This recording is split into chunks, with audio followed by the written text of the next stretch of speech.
basically having a PR job on Islam, all across the globe.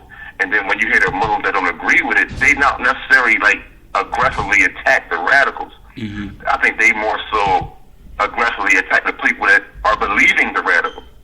And it's like saying I'm a bigot because my mom wanted to go to church down southwest at 12 o'clock on New Year's Eve, and I let her go by herself. No, I'm gonna go with her because I think it's a little dangerous around there. They be shooting at night, so I'm like, I'm not a bigot towards the people over there, but that's my perception of what happens in Southwest Philadelphia. And I think that sometimes I had conversations with a lot of so-called tolerant Muslims. They never said anything against ISIS. Like, they don't represent us as a peaceful religion. Yeah, but you still have to address them aggressively because people only take it. People are scared of everything now. This is the way it is. You come with a hoodie on, they scared of that. You go with Islam, they scared of that. So people are just scared. How many of they biggest brothers believe that if somebody was doing something in my name, I would attack the people doing it in my name before the people that's believing them first. Right. So that's how I look at it. I think Islam is just going through it may be going through a reform period now because from studying it, they've been fighting over there since the 7th century. This is nothing new. Like they've been, all throughout Western Asia, whatever, Northern Africa, and what we now call the Middle East, they have been fighting since Muhammad died, who was going to succeed him. So they're still going back and forth. And I think the average American don't understand the conflict, that's going on between the Sunnis and the Shiites, and how long they've been fighting and what they're fighting for land and power. And you can see it as, these guys are just disgruntled. But to me, the Muslims don't really explain anything about what's going on over there. Because I think a lot of ones in America, especially in Philly, don't have no idea what's going on in the Middle East. Now, I met many students that were Muslim. They had no idea about Shiite, Sunni, what's going on. I'm like, how you Muslim and you don't know nothing or anything about what's going on in the Middle East, countries that practice Islam. So I think there's got to be tolerance on both sides. I think Americans have to be open to learning, and I think the tolerant Muslims have to be open to challenging some of this rhetoric that radical Muslims are putting out in their name. Word. Yeah, I completely agree with you, Armand, on that one. And it's crazy that this Muslim cat in Philly just killed the police officer. I mean, we can come back to that later, but like you said, to use something that he probably, I'm assuming he was a Philly Muslim black guy. I don't really know. But basically the point I'm going to make is like, oh, go ahead. Pretty much. Yeah. But I was going to say, the point I'm going to make is like, you're right. There's so many. I don't know if you call them sects or just different types of Muslims. And so going back to the international experience. So I told Brandon that when I was in the hotel in Qatar, a Sudanese. I don't think he was a refugee. He was like somebody leading one of the protests or revolutions back in 2010, 2011, and he came up to me and thought that you could tell I was an American, but because I had like my little scruff, Philly beard, whatever you want to call it, he thought I was an American Muslim. He thought I was a Malcolm X Muslim, and he came up to me speaking Arabic. I don't speak a lick of Arabic, but fortunately, one of the guys that we were with, he kind of, translated for me, and I'm like, no, like I'm not, Muslim,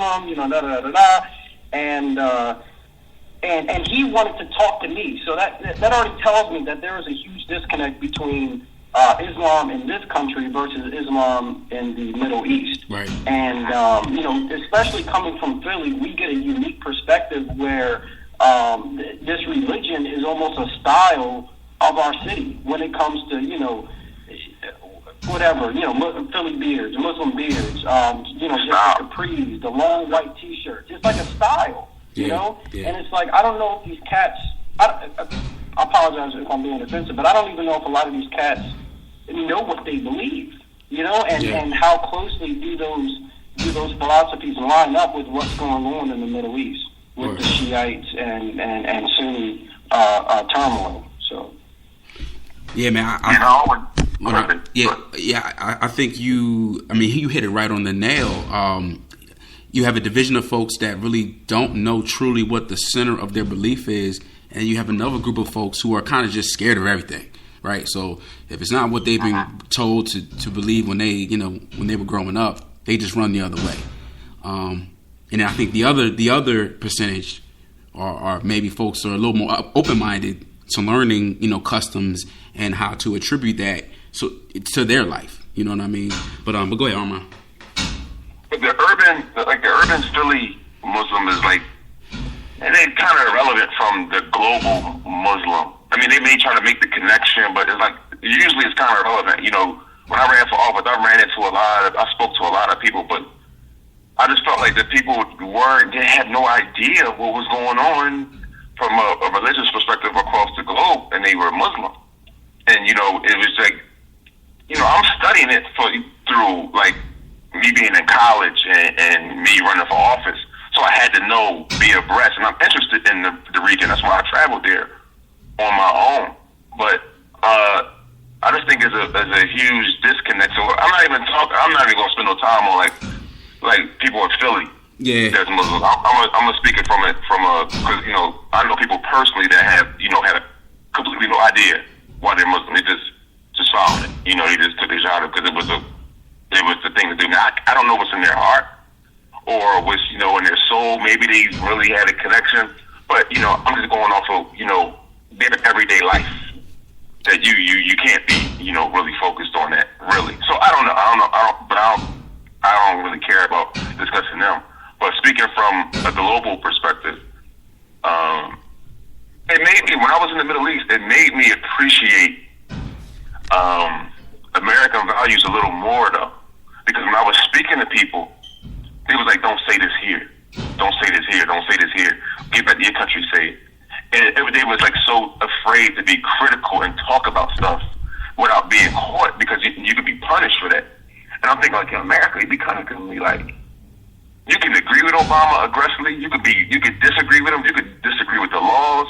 You can agree with the laws aggressively, but it's there's no heavy repercussions for disagreeing with it. That's just your particular opinion. Right. They even had movies banned in Iran. You couldn't bring. I brought movies with me.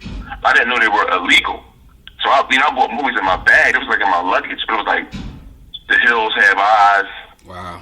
Something else, but they was you can't bring it over here. So I gave them to my tour guide, and they they were so happy that they can see those type of movies because it's illegal to watch any rated R anything in the country. So they give them Bollywood movies, real family corny movies. So I let them all have that. But I was just thinking, that's a simple thing. Just movies and stuff, or freedom of speech, and simple things like that we may take for granted. Other people are at least you can say what you want. You don't got to be hauled off and locked up for just having, a particular opinion. Word. Right, yeah. I mean, even when it comes to the censorship of the internet, that was definitely prevalent. Kind of the censorship of just anything sexual on TV. I'm pretty sure any movie you go see in a movie theater, those scenes are going to be cut out. But on the other hand, violence isn't censored. So it's I don't know why that's okay, but sex isn't. And definitely being in a university setting, like I said earlier, we were able to have these conversations that you could not have anywhere else. So to kind of reiterate your points, that was something I was very grateful for, being able to have open dialect kind of about the government, about the people, what people do, how they find ways around their laws / religious laws in order to have fun, So definitely. Yeah. So moving. I think what drives. Go ahead, Big. No, I was going to get to the next topic. Go ahead. Well, I think what drives the fear is partly is the media, because the media, presents things aggressively. But when you research stuff, a lot of stuff I have to say I disagree when people say it's a peaceful religion. Because I don't think any religion is really peaceful besides Buddhism. And maybe when you talk about Jesus, I think Jesus was peaceful. So when people try to always link Jesus and say the Christians were violent, but that was never taught. like Jesus was always, every time you study what Jesus said, it was like, forgive your enemy, love your neighbor. Like, he practically died on a mountain and didn't do anything because he was supposedly loving them. So that was the message. Now, people may have, you know, twisted it and still did things negatively in the light of Christianity. But when you think about it, the penalty for, like, you know, here, if we stop coming to church or going to church and say, oh, I'm not Christian no more, nobody cares. They're like, all right, well, whatever. You may go to, they're going to make say, oh, he backslide. But they're not going to kill you. Mm-hmm. But if you stop being a practicing Jew, you're like an atheist Jew, and you don't practice Judaism at all, nobody cares. Right. But the penalty for leaving Islam is death. Like, there's no such thing as, like, the apostasy. The penalty is you have to die. And that's, to me, that knocks out the whole peaceful thing right out the box. Okay, it's not peaceful no more. Because if I got to die because I don't believe in it no more, I mean, I can convert to Islam, but I can't convert from Islam to another religion. That's a death penalty. So I always bring that up. We go, you know, well, it's so peaceful. I'm like, technically, that's a talking point. I would say even being in the Middle East, like, even though they were Muslim, they weren't religious fanatics. Like, I don't know how bad it is in these, like, extremely radical portions of the Middle East. But overall, when I think people want to say it's a peaceful religion, they're talking about the people being peaceful. They're not radical. They're not, like, shoving their religion down your throat. They're not trying to convert you or anything like that. Like, being in this society, it was very peaceful. People were very welcoming, very nice, very hospitable. I didn't pay for a thing while I was out there because people were so willing to just make me feel so at home because I was a foreigner. They wanted me to feel welcome in their house. They weren't judgmental. There were no racial prejudices like we feel in America. You know, things like that make it seem, at least to me, you know, much more peaceful than the average non-religious person in our country. So I think, religion aside, I think it may be speaking more to their peaceful culture than their peaceful religion. So, we got a lot of I do believe the people make it peaceful because I experienced the same thing you did. That everybody was extremely nice. You know, I guess because I was a guest, and they say a guest is a gift from Allah, and I think that's the people being peaceful. But I think if you, like, in the middle and you starting to read text and you want to take everything you read from the text literally, I think that's when it goes out the window, because I think the text is very direct. There's no room for, like what I learned is that, like, they said that this lady I was speaking to at Temple one time, she was a blogger. She was a Muslim, and she said, like, you know how we blog here and we talk about different things in our society, but like in Egypt or a lot of countries in the Middle East, they have blasphemy laws. So they said, you know, I have to check this, but he said, like, you know, Muhammad said that if the camel's urine can cure diseases, and so a lot of countries, they sell camel urine for somebody that's diseased. She said, now that's fine.